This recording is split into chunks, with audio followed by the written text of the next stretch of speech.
Nah, ada momen di mana KPU ditegur Hakim MK karena selalu diam dalam sidang. Termasuk kubu 02 yang juga bungkam saat kubu 01 seret nama Menteri Jokowi dalam kecurangan pemilu.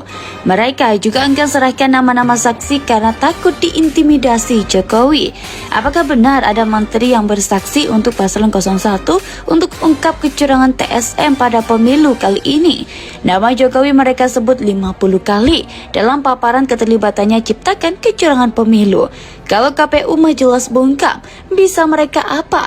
Kan cuma terima perintah, belum lagi hadapi Komisi 2 yang bentuk panja, usut keterlibatan mereka dalam carut-marut pemilu kali ini. Terima atau tidak? Karena kami tidak punya kemampuan untuk menghadirkan menteri-menteri tersebut.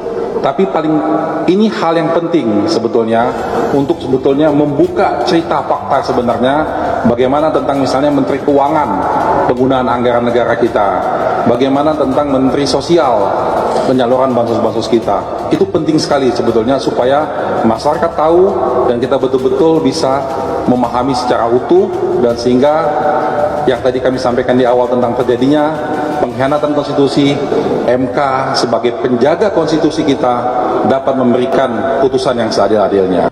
Ada pertanyaan? Cukup? Izin Yang Mulia dari pemohon. Apa Pak Heru? Terima kasih Yang Mulia.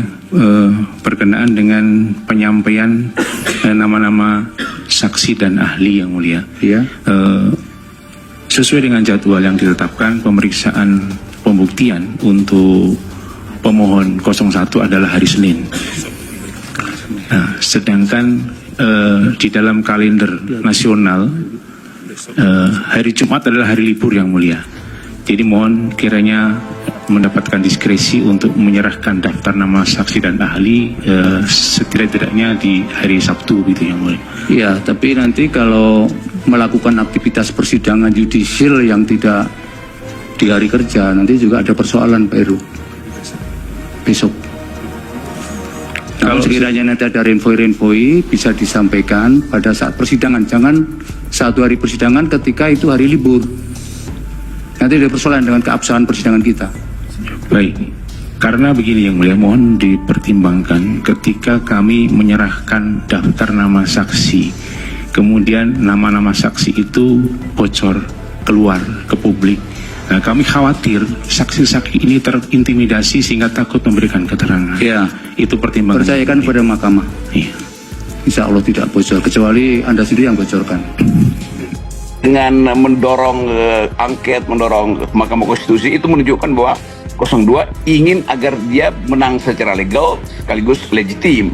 Tapi kelihatannya itu susah karena pasti akan dihalangi oleh Jokowi juga secara sistematis.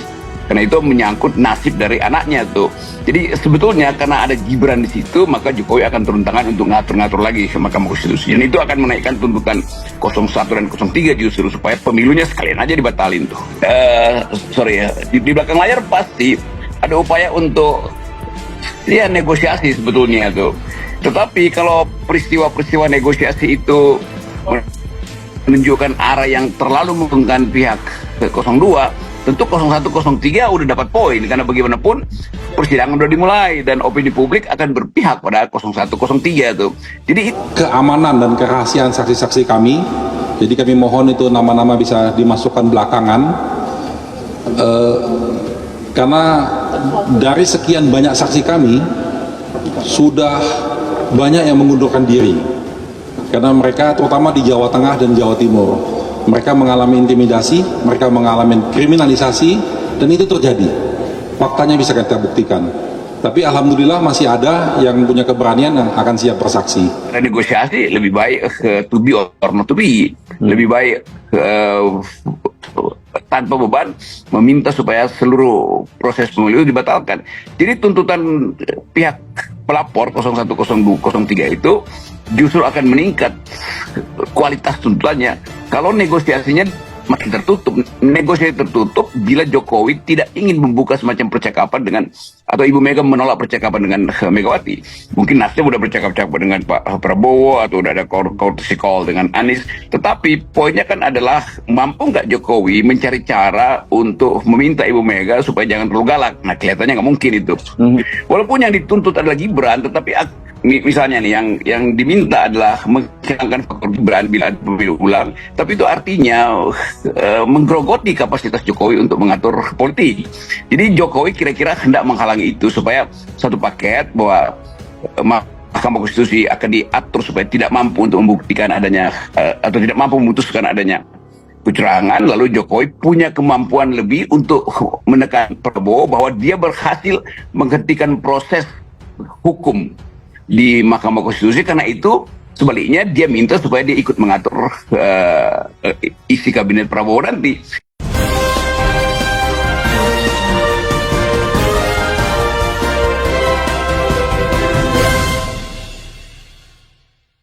Tim Amin seret nama sederet Menteri Jokowi di sidang MK. Tim hukum Anies Baswedan Mohaimin Iskandar Babang Wijojanto menyebutkan menteri-menteri yang dianggap turut membantu memenangkan pasangan Prabowo Subianto, Gibran Rakabuming Raka di Pilpres 2024. Dia menyebutkan itu saat menyampaikan pokok-pokok permohonan sengketa hasil Pilpres 2024 di sidang Mahkamah Konstitusi pada hari ini Rabu 27 Maret. Saya akan sebut beberapa saja karena cukup banyak menteri yang terlibat di situ, kata pria yang akrab disapa BW tersebut. BW menyebut Menteri Koordinator Airlangga Hartarto yang diduga melakukan dugaan politisasi bansos pada warga Mandalika. Kemudian Menteri Luhut Binsar Panjaitan memberikan dukungannya kepada Prabowo. Sementara itu BW menganggap Menteri Investasi Bahlil Lahadalia sempat mendampingi Gibran kampanye di Papua pada Jumat 26 Januari lalu. Bahlil lanjutnya juga mendirikan gerakan relawan untuk mendukung Prabowo. Menteri Erick Thohir tidak pernah melakukan cuti maupun mundur dari jabatannya, walaupun terbukti melakukan serangkaian kampanye. Menteri Agama Yakut Holil Kaumas yang menyatakan siap memberikan tambahan suara 4% untuk paslon 02 dan memberikan pengarahan terhadap penyuluh agama di seluruh Indonesia, kata BW. Kemudian BW menyoroti Menteri Pertanian Amran Sulaiman yang diduga mengerahkan para petugas bimbingan teknis di berbagai daerah untuk menggalang dukungan. Kemudian Menteri Komunikasi Budi Ari Setiadi dianggap telah menggalang dukungan bagi Prabowo. Dalam sidang ini pihak KPU dan Bawaslu selaku termohon dan kuasa hukum pihak terkait dari Prabowo Gibran akan mendapat kesempatan untuk memberikan jawaban soal permohonan ini Kamis 28 Maret. Lalu nama Presiden Joko Widodo disebut-sebut hingga lebih dari 50 kali dalam sengketa Pilpres yang diajukan Timnas Amin di sidang MK Rabu kemarin.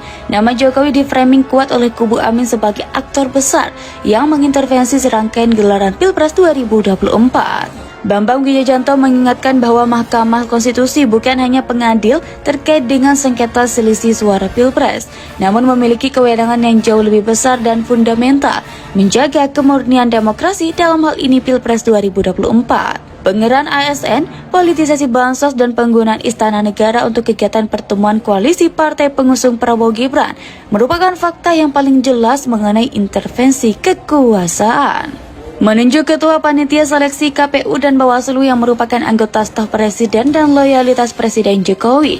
Lanjut paparan Timnas Amin. Presiden Jokowi lanjut paparan permohonan Timnas Amin juga turut mengerakkan jajaran birokrasi, PJ, kepala daerah, aparat penegak hukum, hingga kepala dan perangkat desa dan menyalahgunakan anggaran untuk pemenangan paslon 02. Ditambah ancaman kriminalisasi kasus hukum, sehingga partai politik menjadi tidak independen, tidak akuntabel, dan tidak efisien dalam menjalankan kewenangannya lanjutnya. Timnas Amin memastikan apa yang mereka paparkan bukan sekedar asumsi. Salah satu pengacara Ari Yusuf Amir mengatakan siap mengungkap bukti dan saksi dalam sidang-sidang berikutnya. Beberapa saksi diantaranya adalah menteri-menteri yang berada dalam Kabinet Indonesia Maju. Para menteri Presiden Joko Widodo ini akan dimintai kesaksiannya soal kaitan kebijakan pemerintah dengan pemenangan pasangan calon nomor urut 2 Prabowo Subianto Gibran Rakabuming Raka. Akan tetapi dia mengklaim keberhasilan membawa menteri ke sidang MK tergantung dari keputusan Majelis Hakim Konstitusi. Hakim MK dengan lugas menegur KPU yang selama persidangan terkesan hanya diam. Sebagai tergugat tak banyak membela diri hingga pada akhirnya mereka kena teguran oleh hakim. Sementara dalam pengajuan saksi pihak 01 khawatir jika diajukan sekarang takut diintimidasi penguasa. Dalam hal ini Jokowi yang bisa saja gunakan aparat untuk menekan saksi mereka. Karena dalam keterangan gugatannya 01 langsung sebutkan sejumlah menteri Jokowi yang terlibat dalam kecurangan pemilu 2024. Dan anehnya, orang-orang lingkaran Jokowi itu sama